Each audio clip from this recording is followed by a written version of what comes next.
नमस्कार. आपल्यापैकी अनेकांनी पाहिलं असेल, नाही का, की काही मुलं खूप हुशार असतात, पण तरीही त्यांना शाळेत म्हणजे खूप संघर्ष करावा लागतो. तर आज आपण याच मागचं कारण म्हणजेच स्पेसिफिक लर्निंग डिसॅबिलिटी, शॉर्टमध्ये SLD, याबद्दल अगदी सविस्तर जाणून घेणार आहोत. हा प्रश्न खरं तर खूप जणांना पडतो. अनेक पालक, शिक्षक अगदी गोंधळून जातात की अरे, आपलं मूल तर हुशार आहे, बुद्धिमान आहे, मग वाचन, लेखन किंवा अगदी साधं गणित करताना त्याला इतका त्रास का होतो? चला, याच प्रश्नाचं उत्तर आपण आज शोधूया. पहिला मुद्दा, जेव्हा शिकणंच एक संघर्ष बनतं आणि हा संघर्ष आपल्याला वाटतं तितका काही दुर्मिळ नाहीये. उलट हे एक खूप कॉमन आव्हान आहे, पण ज्याबद्दल गैरसमज मात्र खूप आहेत. तर आज आपण तेच गैरसमज दूर करण्याचा प्रयत्न करूया. अर्थातच पालक आणि मुलांसाठी हा सगळा संघर्ष खूपच गोंधळात टाकणारा असतो. पण सगळ्यात महत्त्वाची गोष्ट काय आहे माहितीये? याला एक नाव आहे आणि त्यामागे एक पक्कं शास्त्रीय स्पष्टीकरण सुद्धा आहे. आणि हेच समजून घेणं ही आपली पहिली आणि सगळ्यात महत्त्वाची पायरी आहे. ओके, तर मग हे शास्त्रीय स्पष्टीकरण आहे तरी काय? म्हणजे आपण ज्याला स्पेसिफिक लर्निंग डिसेबिलिटी किंवा सोप्या भाषेत SLD म्हणतो, त्याचा नेमका अर्थ काय? चला समजून घेऊया. सगळ्यात आधी एक मोठा गैरसमज डोक्यातून काढून टाकूया. SLDचा बुद्धिमत्तेशी शून्य संबंध आहे, काहीही नाही. हा एक न्यूरोलॉजिकल फरक आहे. सोप्या शब्दात सांगायचं तर यात मुलाचा मेंदू माहितीवर प्रक्रिया फक्त इतरांपेक्षा वेगळ्या पद्धतीने करतो. ही कोणतीही कमजोरी नाहीये, ही फक्त एक वेगळी ऑपरेटिंग सिस्टम आहे असं समजा. आणखी सोपं करून सांगतो. कल्पना करा की आपल्या डोळ्यांकडून किंवा कानांकडून मेंदूपर्यंत जे सिग्नल जातात ना, ते थोडेसे जंबल झाले आहेत किंवा त्यांची वायर कुठेतरी क्रॉस झाली आहे.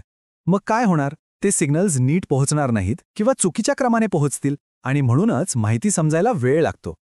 आता बघा, SLD म्हणजे फक्त एकच गोष्ट नाहीये. त्याचे अनेक प्रकार आहेत. जसं इथे दिसतंय, मुख्यत्वे 3 प्रकार आहेत जे वेगवेगळ्या कौशल्यांवर परिणाम करतात.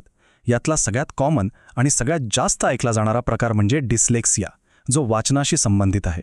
मग येतो डिस्ग्राफिया, जो लेखनाशी संबंधित आहे. आणि तिसरा म्हणजे डिस्कॅल्क्युलिया, जो गणिताशी संबंधित आहे. तर डिस्लेक्सिया हा SLDचा सगळ्यात जास्त ओळखला जाणारा प्रकार आहे. ह्यात काय होतं तर मुलांना शब्द ओळखायला, ते अचूक आणि सहजपणे वाचायला खूप त्रास होतो. आपण ऐकतो ना की अक्षरे उलटी दिसतात किंवा शब्दांमधले ध्वनी ओळखता येत नाहीत. ही सगळी डिस्लेक्सियाचीच लक्षणं आहेत. पुढचा प्रकार आहे डिस्ग्राफिया. याचा संबंध थेट लेखनाशी आहे. म्हणजे मुलांचं अक्षर वाचता येणार नाही इतकं खराब असतं. स्पेलिंगमध्ये तर सतत चुका होतात आणि सगळ्यात मोठं आव्हान म्हणजे डोक्यात विचार तर खूप असतात, पण ते कागदावर व्यवस्थित मांडता येत नाही. आणि तिसरा प्रकार डिस्कॅल्क्युलिया. नावावरूनच कळतंय की हा गणिताशी संबंधित आहे. याला गमतीने नंबर्ससाठी डिस्लेक्सिया असंही म्हणतात. यात काय होतं की मुलांना आकडेच समजत नाहीत, गणितातला तर्क लावता येत नाही आणि साधी बेरीज वजाबाकी करणं सुद्धा खूप अवघड होऊन बसतं.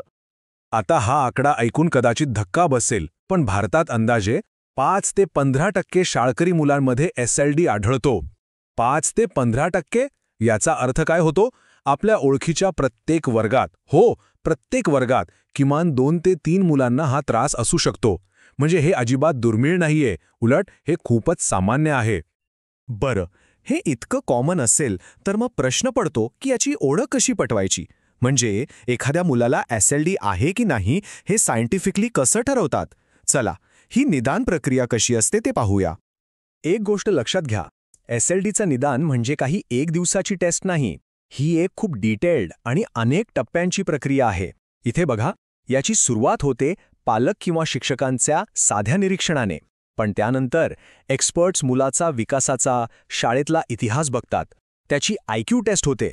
मग SLDसाठीच्या खास चाचण्या होतात आणि या सगळ्यानंतरच एक फायनल रिपोर्ट तयार केला जातो. आणि भारतात या निदानासाठी काही स्टँडर्ड टूल्स वापरले जातात.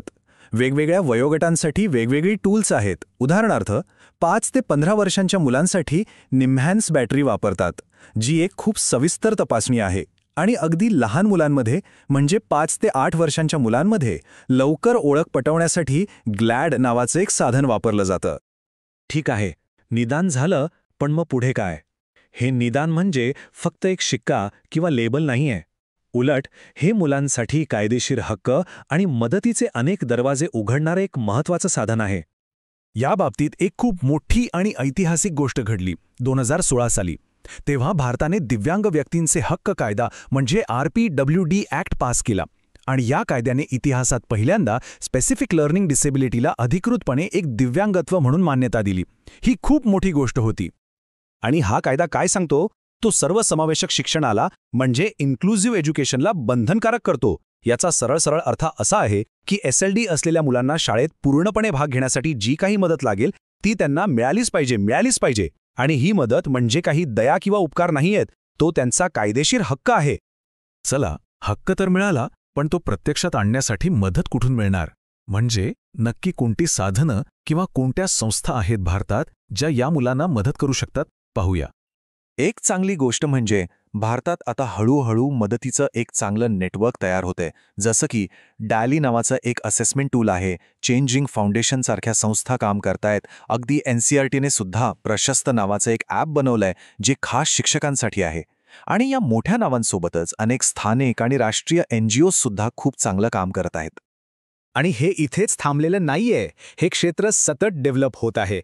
NIEPID सारख्या राष्ट्रीय संस्था नवीन आणि अजून चांगल्या चाचण्या बनवत आहेत. यावरून एक गोष्ट स्पष्ट होते की आता या विषयाकडे गांभीर्याने पाहिलं जातंय आणि आपल्या मुलांसाठी भविष्यात अजून चांगली मदत नक्कीच उपलब्ध होईल. ओके, तर आत्तापर्यंत आपण पाहिलं की SLD म्हणजे काय, ते कसं ओळखायचं आणि त्यासाठी काय मदत उपलब्ध आहे. पण ह्या सगळ्या माहितीमधला सगळ्यात महत्त्वाचा टेकअवे काय आहे? तर सगळ्यात कळीचा मुद्दा हाच आहे की निदान हा काही फुलस्टॉप नाहीये. तो एका नवीन प्रवासाची सुरुवात आहे. एका अशा प्रवासाची जिथे आपल्याला रस्ता माहितीये. एकदा का या प्रश्नाचं उत्तर मिळालं ना की कसं करायचं याचे हजारो मार्ग आपोआप उघडतात.